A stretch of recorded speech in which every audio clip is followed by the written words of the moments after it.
Atari 82, 83.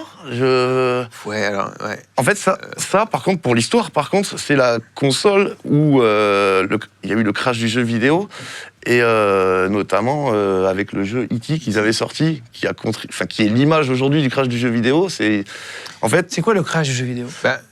Je sais pas. À l'époque, quand tu fais un jeu sur cette console, t'as pas besoin de passer par de certification ou d'approbation de la part de cette compagnie Atari. Tu peux faire des jeux qui sont compatibles et paf. Donc en fait, c'est un petit peu open bar.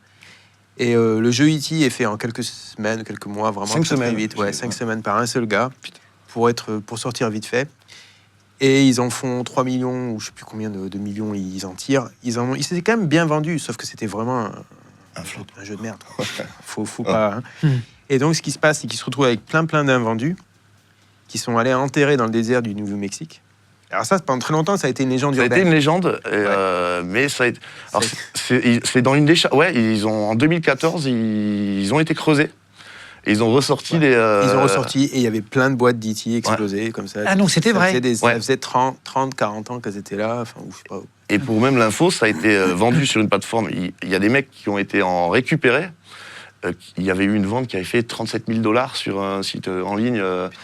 Des mecs qui avaient flairé le truc et qui avaient anticipé, parce que ça a mis longtemps à être officialisé. C'est resté une légende urbaine. Ouais.